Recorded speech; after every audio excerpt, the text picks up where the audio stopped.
Good evening, brothers and sisters. We are now in our third week of Wednesdays with Wilmore. The first 2 weeks had topics on the truth and origins of Christianity, and the second week was Africa and America. This week's topic is the effeminization of the black man. Let's get right to the knowledge.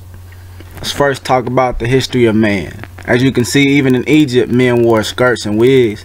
That was a part of their culture, but there was never any proof of homosexuality in a traditional Egyptian society. In the 70s, you see men dressing similar to women in today's society. They'd wear short shorts, tight pants, and you'd even see brothers in heels or certain garments that you wouldn't find to be masculine. You can say the same about Irishmen wearing skirts. It's all about the culture that you coming from that can determine whether something is abnormal or not. With the Romans and Greeks, it was different. The Europeans, they was homosexual by nature.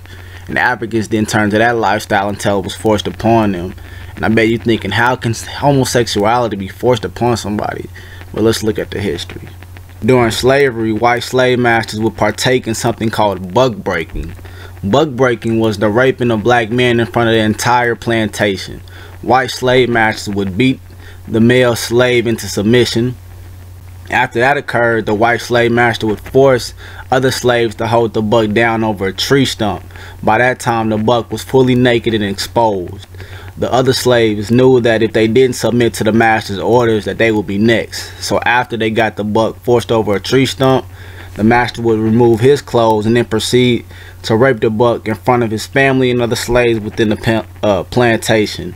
In order for this heinous act to work, the families and children of the victim had to watch. They was front row. The point of them watching was to instill that fear in their hearts to lessen the chances of rebellion. But that's where you get the term buck nigga from. When you bucking at somebody, you're trying to force your dominance. You're trying to punk somebody into doing something that they don't want to do. But like I was saying, the master, he would invite other slave owners to join in on this process.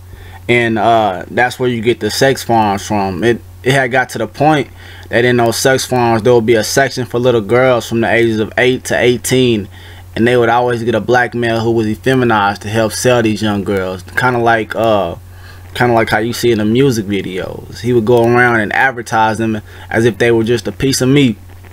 But these young girls that these black men were trying to sell, they were dressed very promiscuously and very they were showing a lot of skin. You know, they were forced to dance and gyrate their little bodies.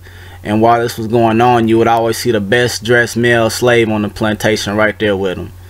The same black man that we had back in Africa, it didn't exist in America. We were protectors, providers before the slave trade. And the crazy part is, as time passed, black men began to actually enjoy partaking in these type of jobs because they were so conditioned and effeminized that they didn't see anything wrong with it. They made black men into monsters. We were so far along in this type of conditioning that we didn't even look at ourselves as the protectors of our own women, but rather the salesmen. Sex farms, they actually began with the little boys. You know, the slave master, he loved the black women, loved the black men, you know, loved the little girls. But who we really wanted was them little boys. They would dress them up with the makeup and earrings. They would be made to act like females and presented as females. And once these little black boys grew up, they would be the ones placed in these breeding farms. In these breeding farms, what would happen is they'll be put into something like stables where you put horses at, and they would be turned into savages. Basically, it was a dehumanizing experience, kind of like jail. And these men would be placed in these breeding farms, and what would happen is they would be presented with a young black girl. Most of the time she'd just be starting puberty, and the white slave master would want her to make what they call pups with these men. The slave master would sit back while these men were raping and impregnate the little girl. He'd stand there the whole process and cheer on the little buck. He'd say, you're doing a good job there, buck.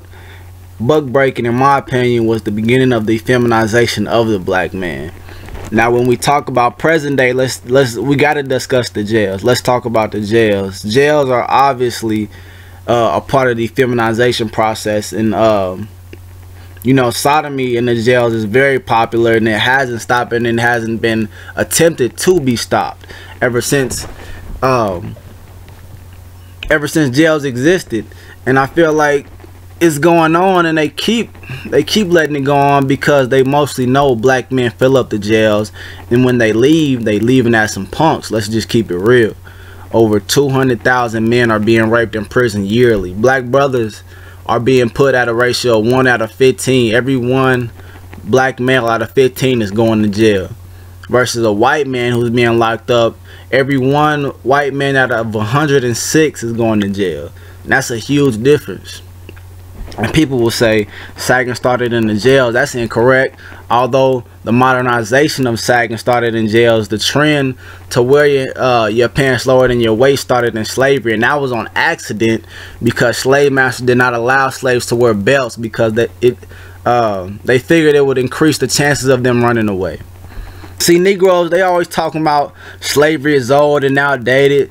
Why we can't just forget slavery? Why we still talking about slavery? Niggas don't read. The real question is, how can you forget something that's still going on? Let's look at what the 13th Amendment says. Neither slavery nor involuntary servitude, except as a punishment for crime whereof the party shall have been duly convicted, shall exist within the United States or any place subject to their jurisdiction. So what does that tell you? It's saying if niggas get rounded up in jail, they are subject to slavery. We are seeing the same things in the jails that we were subject to while we were in captivity. And brothers and sisters, they really don't understand that. We went from a sense of strength to a sense of weakness. For the past 40 years, the black man has evolved into some sissies. Let's just keep it real. Brothers want to be gangsters so bad when it comes to fighting each other, but when it comes to the enemy, the real enemy, niggas won't bust a grape. They're not gonna fight for no liberation. They have turned us into cowards. And the sad part is most of these brothers is comfortable with where they at right now. Just like there is never a prison in traditional African society, there is no record of homosexuality in the traditional African society. It is not a coincidence that most famous black actors have been put in a dress. We see this stuff all the time and it's never questioned. And I know people will say, well, it's white actors, it's white male actors who put on dresses too, but a lot of these white actors, they not A-list actors. Almost every famous black actor that you know of today has worn a dress in a movie before. Perception is your reality, wouldn't you agree? The discussion of population control has been in the air for years. The effeminization process is one way of doing that. It also reduces the chance of rebellion, just like during slavery. To be feminized, you have to be stripped from the inside of what made you a man. Now, if there are no men in our society, then where does that leave us? Consequently, we have been destroyed as a people, and we continue to destroy ourselves in front of the whole world. My intentions are not to offend anyone. I'm just here to make you think. Thank you.